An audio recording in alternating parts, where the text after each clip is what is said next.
കോളേജിലെ സംസ്കൃത അധ്യാപകനാണ്.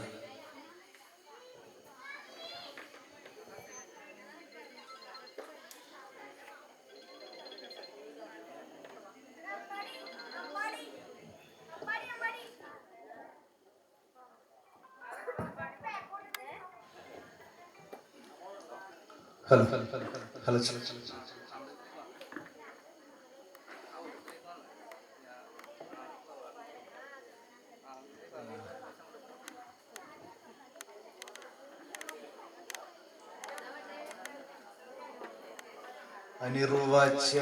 അനിർവാച്യ വിദ്യാദ്വിതയ സജീവസ്യ പ്രഭവതോ വിവർത്തായസ്യൈതേ വിയദനിലതേജോ അപവനയഃ യതശ്ചാഭൂത് വിശ്വം ചരമചരമുച്ചാവചമിദം നമാമസ്തദ്ബ്രഹ്മാപരിമിതസുഖജ്ഞാനമൃതം സദാശിവസമാരംഭം ശങ്കരാചാര്യമധ്യമാം അസ്മദാചാര്യപര്യന്തം വന്ദേ ഗുരുപരമ്പരാം.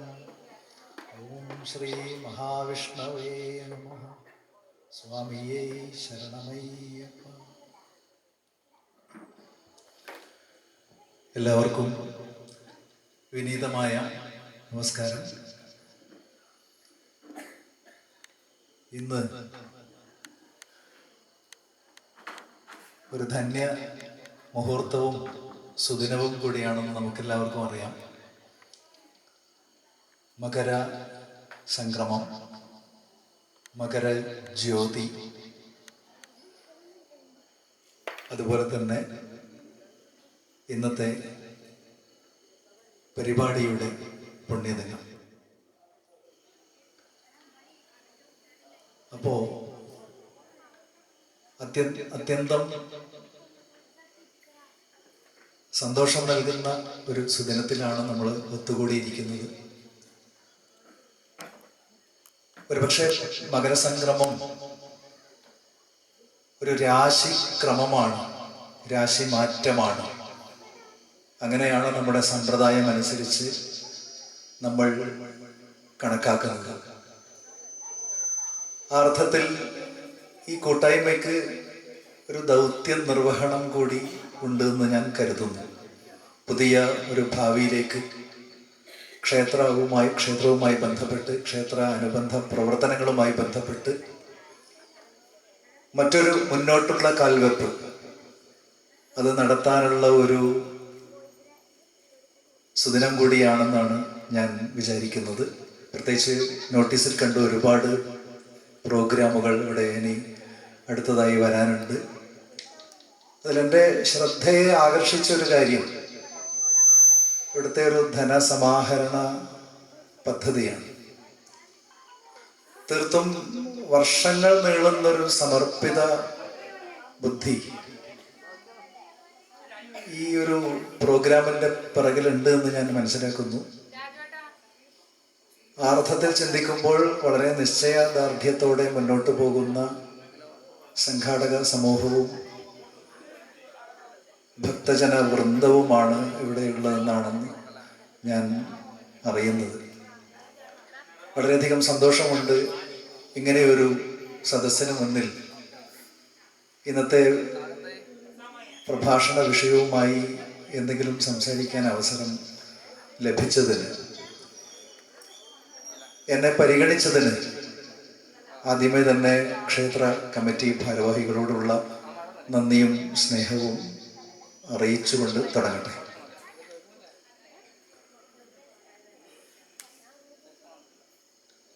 ശരിക്കും ഇതൊരു പുനരുദ്ധാരണ പ്രവർത്തനത്തിൻ്റെ പാതയിലാണെന്നാണ് ഈ ചുറ്റുവട്ടം കാണുമ്പോൾ മനസ്സിലാവുന്നത്.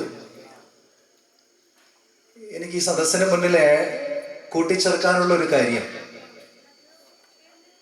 പുനരുദ്ധാരണം, ക്ഷേത്ര പുനരുദ്ധാരണത്തോടനുബന്ധിച്ച്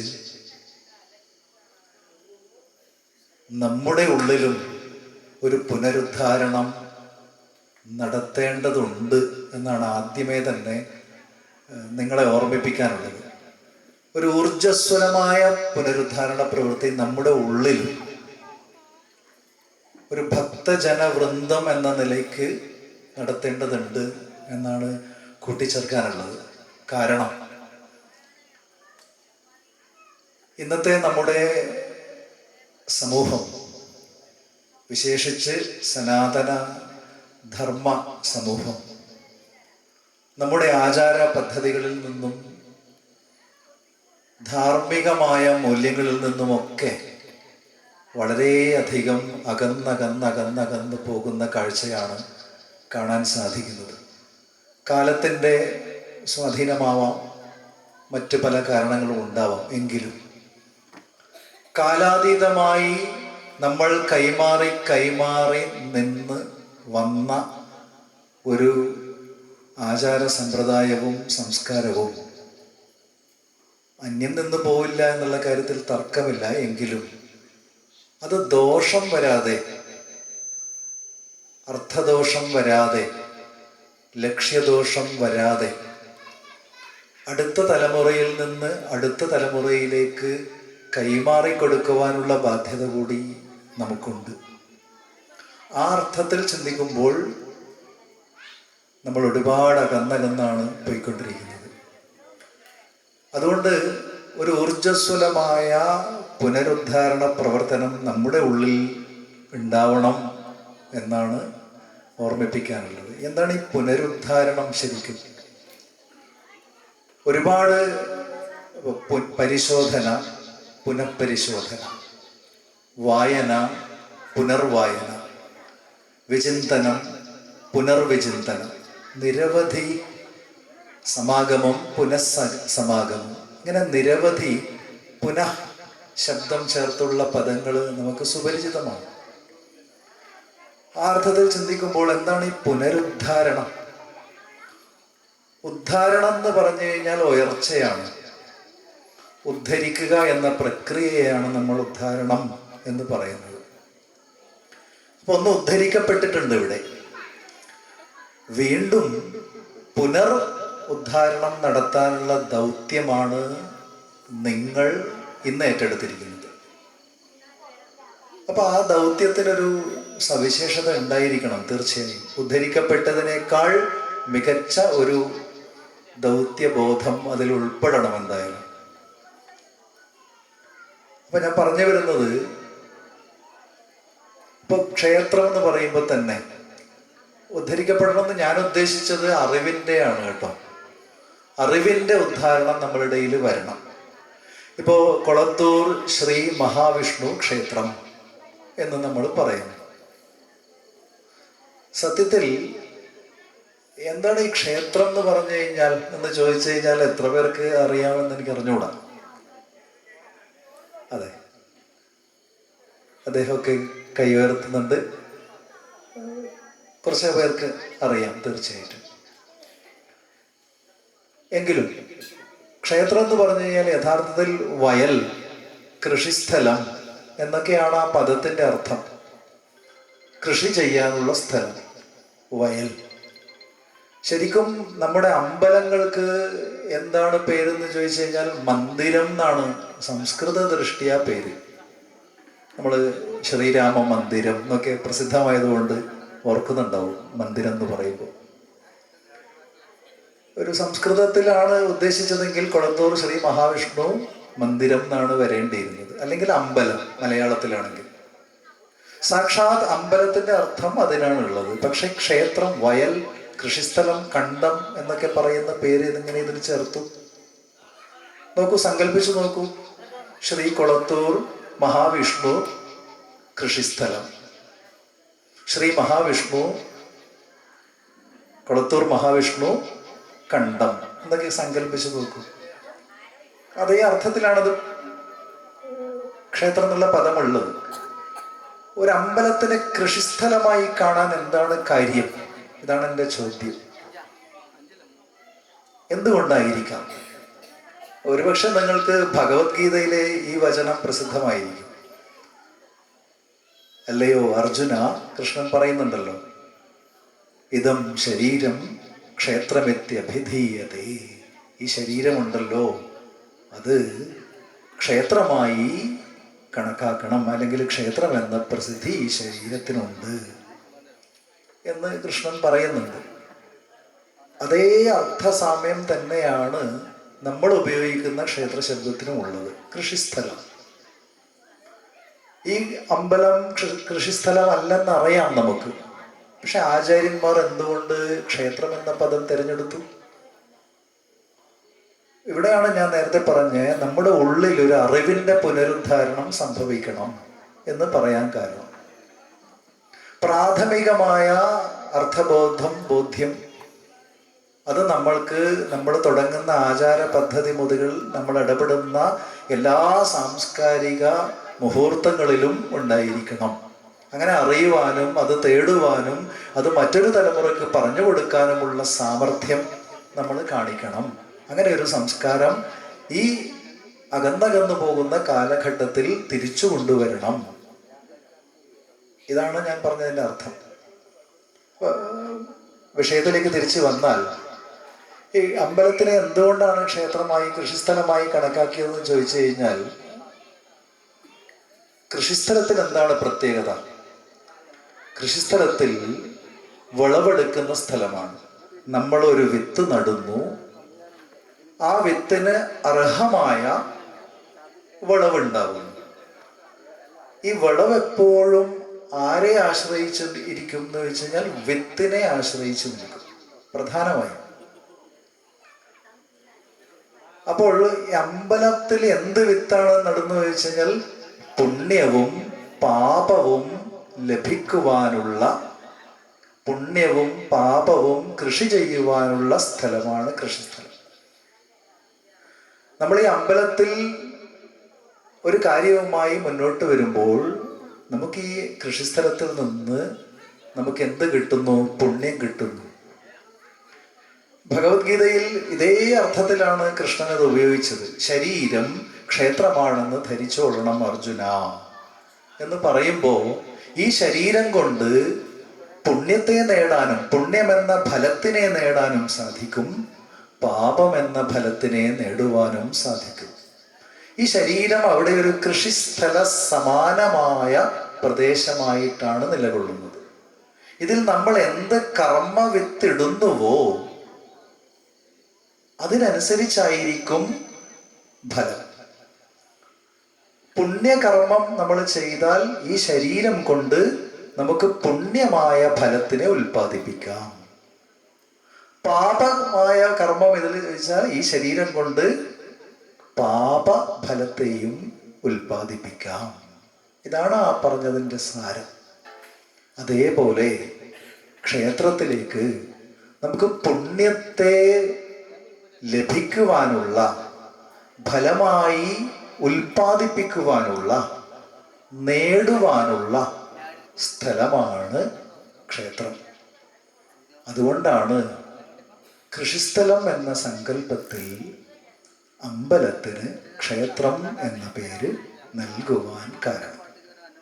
നമ്മളെല്ലാം പുണ്യ അർത്ഥത്തിലാണ് ഇവിടെ വരുന്നതും പ്രാർത്ഥിക്കുന്നതും ഒക്കെ. അപ്പൊ ഇതാണ് അതിൻ്റെ പ്രാഥമികമായ കാര്യം. ഇനി നമ്മുടെ വിഷയത്തിലേക്ക് തിരിച്ചു വന്നാൽ, ഇന്ന് എന്നോട് സംസാരിക്കാൻ പറഞ്ഞിരിക്കുന്ന വിഷയം തത്വമസി തത്വവിചാരവും ശബരിമലയും, അഥവാ അയ്യപ്പ ചരിതം അഥവാ ശബരിമല. ഈ വിഷയത്തിൽ സംസാരിക്കണമെന്നാണ് പറഞ്ഞിരിക്കുന്നത്. നമുക്ക് ആമുഖമായി ഒന്ന് രണ്ട് കാര്യങ്ങൾ പറഞ്ഞുകൊണ്ട് വിഷയത്തിലേക്ക് വരാം എന്നാണ് ഞാൻ വിചാരിക്കുന്നത്. നമ്മുടെ ഈ അമ്പലങ്ങൾ എന്താണ് ശരിക്കും? അമ്പലങ്ങളിലൂടെ നമ്മൾ എന്തൊക്കെ കാര്യങ്ങളാണ് അമ്പലങ്ങളിലൂടെ നമ്മൾ നേടുന്നത് എന്ന് ചോദിച്ചു കഴിഞ്ഞാൽ, എല്ലാ അമ്പലങ്ങളിലും പുരാണപ്രസിദ്ധമായ ദേവതാരൂപങ്ങളാണ് പ്രതിഷ്ഠയായിട്ട് വരുന്നത്. ഇപ്പൊ മഹാവിഷ്ണു പുരാണപ്രസിദ്ധമായ ദേവതയാണ്. പുരാണങ്ങളിലും ഇതിഹാസങ്ങളിലുമുള്ള ദേവതാ സങ്കല്പങ്ങളാണ് നമുക്ക് എല്ലാ ക്ഷേത്രങ്ങളിലും കാണാൻ സാധിക്കുന്നത്. അതുകൊണ്ട് അമ്പലത്തിൽ വരിക, അമ്പലവുമായുള്ള ഐതിഹ്യങ്ങളെ മനസ്സിലാക്കുക എന്നൊക്കെ പറയുമ്പോൾ ഒരർത്ഥത്തിൽ അത് നമ്മുടെ പുരാണങ്ങളെയും ഇതിഹാസങ്ങളെയും പഠിക്കുന്നതിന് തുല്യമാണ്. പഠിക്കുന്നതിന് തുല്യമാണ്. അതുകൊണ്ട് എൻ്റെ പക്ഷം ക്ഷേത്രങ്ങൾ ഭക്തിയുടെ കേന്ദ്രങ്ങളല്ല, അല്ലെങ്കിൽ ക്ഷേത്രങ്ങൾ ഭക്തിയുടെ കേന്ദ്രങ്ങൾ മാത്രമല്ല എന്നാണ് എൻ്റെ പക്ഷം. മറിച്ച് അടിസ്ഥാനപരമായി ക്ഷേത്രങ്ങൾ അറിവിൻ്റെ കേന്ദ്രങ്ങളാണ്, അഥവാ അറിവിൻ്റെ കേന്ദ്രങ്ങളാവണം എന്നുള്ളതാണ്. ഒരു പരാതി പരിഹാര സെൽ എന്നതിനുമൊക്കെ അപ്പുറത്ത് ക്ഷേത്രത്തിന് ഒരുപാട് ദൗത്യങ്ങൾ ഓരോ വ്യക്തിയിലും, ഓരോ കുടുംബത്തിലും, ഓരോ ഗ്രാമത്തിലും നിർവഹിക്കാനുണ്ട്, നിർവഹിക്കുന്നുമുണ്ട്. ആ അർത്ഥത്തിൽ നമ്മുടെ ക്ഷേത്രങ്ങൾ ഉയർന്നോ ഉയർത്തിയോ എന്നൊക്കെയാണ് ആത്മപരിശോധനാ വിഷയമായിട്ട് നാം ചിന്തിക്കേണ്ടത്, ഇതുപോലുള്ള ഉത്സവ നാളുകളിലെങ്കിലും. അപ്പൊ പറഞ്ഞു വരുന്നത്, വളരെ പ്രസിദ്ധമായ മഹാഭാരതത്തിലെ തന്നെ പുരാണവാക്യം എടുത്തു കഴിഞ്ഞു കഴിഞ്ഞാൽ, ഇതിഹാസ പുരാണാഭ്യാം വേദം ഉപബ്രഹ്മയേത്. വളരെ പ്രസിദ്ധമായൊരു ആദിപർവത്തിലെ വാക്യമാണത്. ഇതിഹാസ പുരാണാഭ്യാം വേദം ഉപബ്രഹ്മയേത്. വേദങ്ങളിലെ സാരം, വേദസാരം നാം പുരാണങ്ങളിലൂടെയും അതുപോലെ തന്നെ ഇതിഹാസങ്ങളിലൂടെയും നേടിയെടുക്കണം എന്ന നിയമവാക്യമാണ് അത്. അപ്പോൾ നാം എല്ലാവർക്കും പുരാണങ്ങൾ പഠിക്കാൻ പറ്റുമോ? എല്ലാവർക്കും ഇതിഹാസങ്ങൾ പഠിക്കാൻ പറ്റുമോ? ഇല്ല. അതുകൊണ്ടാണ് ഞാൻ നേരത്തെ പറഞ്ഞത്, ക്ഷേത്രങ്ങളും ക്ഷേത്രാന്തരീക്ഷങ്ങളും പുരാണ തുല്യമായ സന്ദർഭമാണ്. കാരണം പുരാണത്തിലുള്ള ദേവതാ സങ്കല്പങ്ങളാണ്, ഐതിഹ്യങ്ങളാണ്, മന്ത്രങ്ങളാണ്, സ്തുതികളാണ്.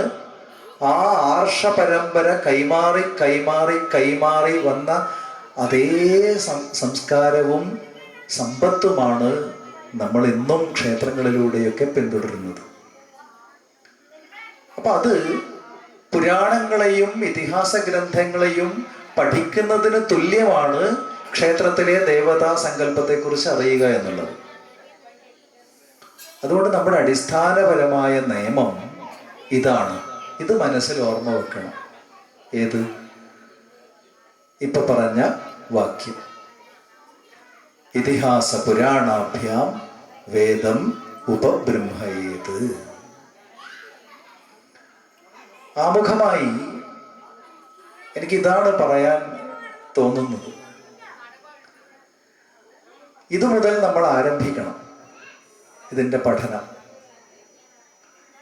ഇന്നത്തെ ഈ വിഷയത്തിലേക്ക് വരുമ്പോൾ, തത്വമസി എന്നുള്ളത് യഥാർത്ഥത്തിൽ വലിയൊരു ഗഹനമായ മഹത്തായ ജ്ഞാനം ഉൾക്കൊള്ളുന്ന ഒരു മഹാവാക്യമാണ് തത്വമസി. 4 വേദങ്ങളുടെ മഹാവാക്യങ്ങളിൽ ഒന്നാണ് ഛാന്തോഗ്യോപനിഷത്തുമായി ബന്ധപ്പെട്ട്, സാമവേദവുമായി ബന്ധപ്പെട്ട് നിൽക്കുന്ന ഈ തത്വമസി മഹാവാക്യം. അപ്പൊ തത്വമസി മഹാവാക്യത്തെ ഇങ്ങനെ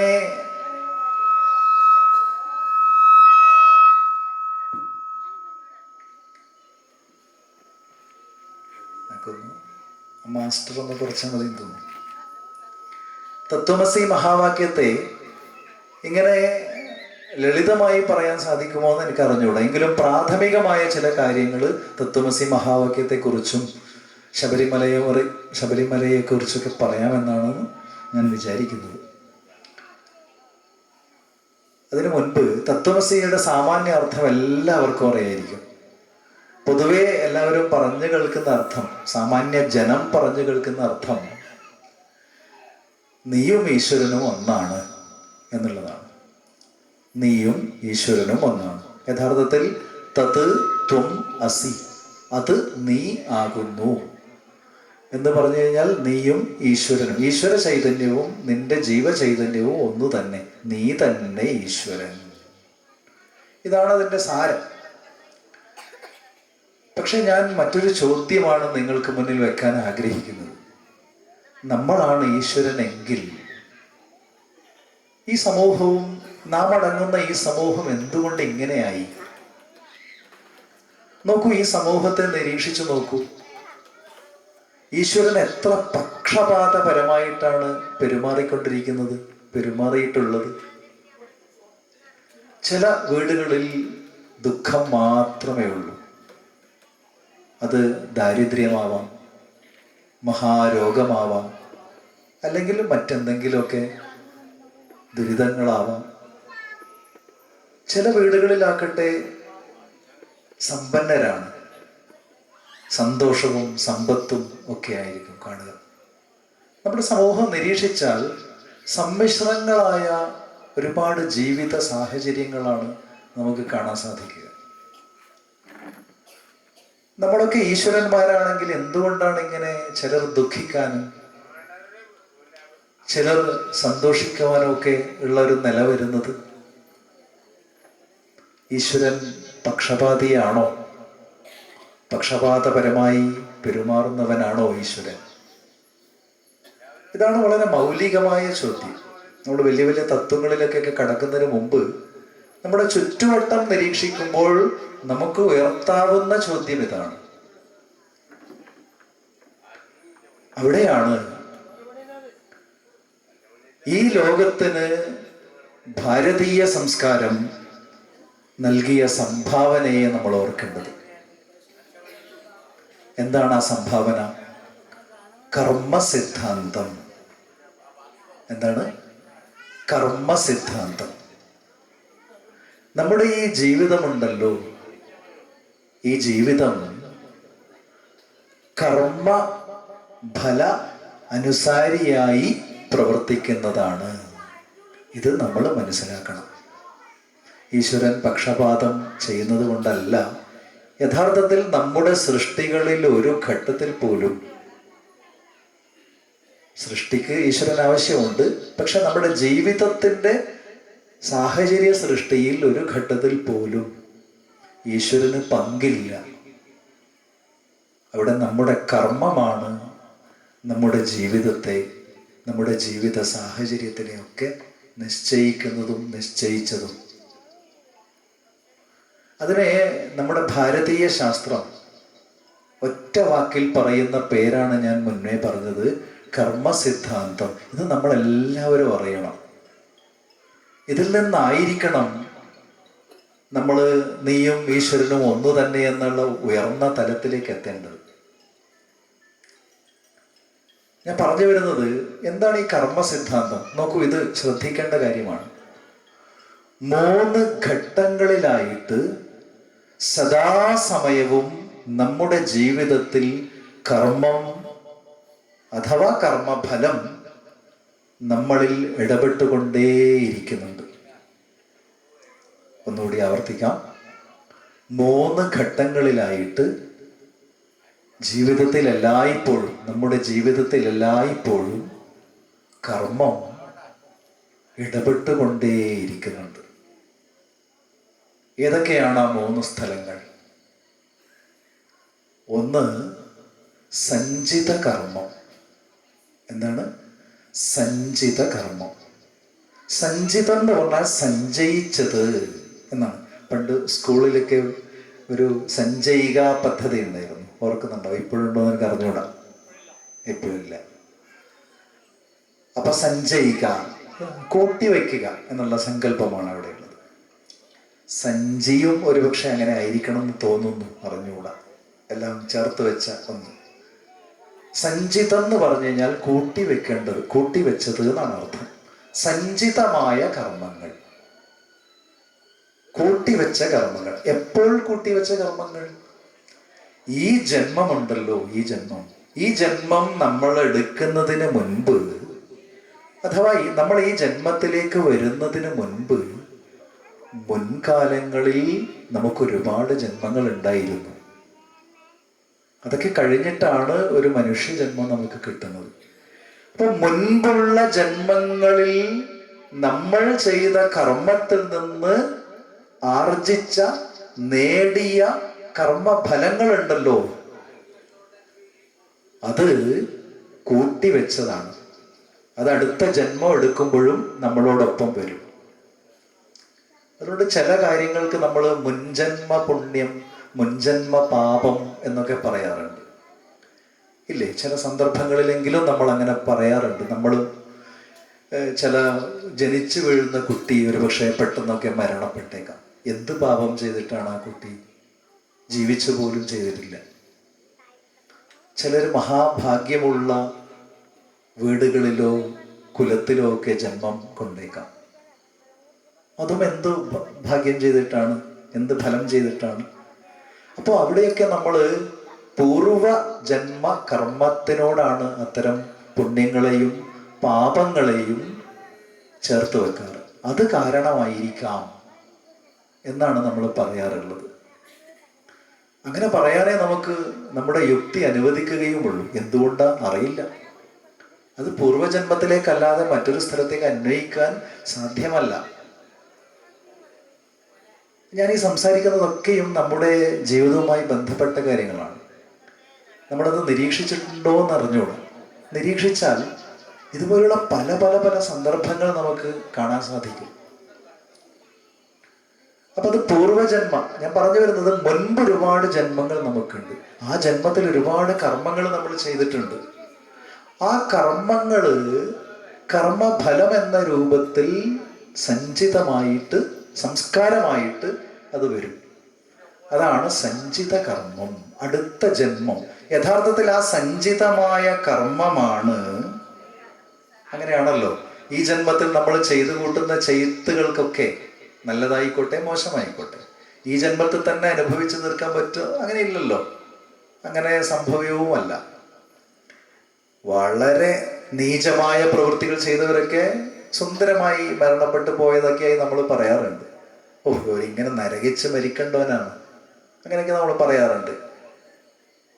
അത് ഈ ജീവിതത്തിൽ തന്നെ അനുഭവിക്കണമെന്ന് നിർബന്ധങ്ങളില്ല. അതുകൊണ്ടാണ് ഞാൻ പറയുന്നത് സഞ്ചിത സംസ്കാരമായിട്ട് കൂട്ടിവെച്ച നിലയിലാണ് ഉണ്ടാവുക. അതിനാണ് നമ്മുടെ ആചാര്യന്മാർ സഞ്ചിത കർമ്മം എന്ന് പേരിട്ടത്. യഥാർത്ഥത്തിൽ ആ കർമ്മമാണ് അടുത്ത ജന്മം എന്താവണം, ഏത് സാഹചര്യത്തിലാവണം എന്ന് നിശ്ചയിക്കുന്നത് സഞ്ചിത കർമ്മങ്ങളാണ്. നമ്പർ 1. രണ്ടാമത്തെ കാര്യം പ്രാരബ്ധ കർമ്മങ്ങളാണ്. എന്താണ്? പ്രാരബ്ധ കർമ്മങ്ങൾ. പ്രാരബ്ധ കർമ്മങ്ങൾ എന്ന് പറഞ്ഞു കഴിഞ്ഞാൽ ഈ ജീവിതം, പുതിയ ജന്മം എടുത്തു, നമ്മൾ ജനിച്ചു.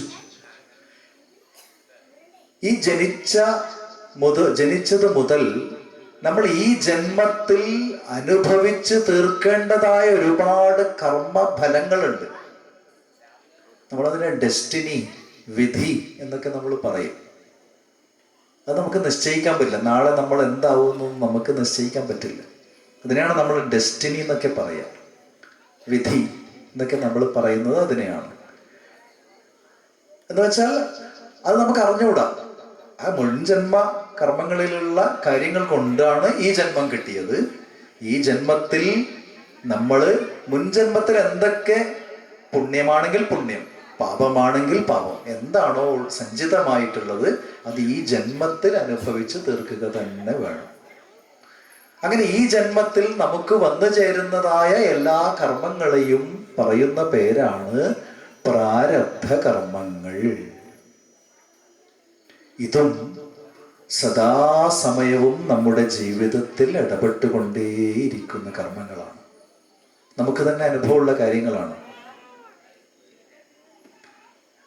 ഇനി മൂന്നാമത്തെ ഒന്നുണ്ട്, അതാണ് ആഗാമി കർമ്മങ്ങൾ. എന്താണ്?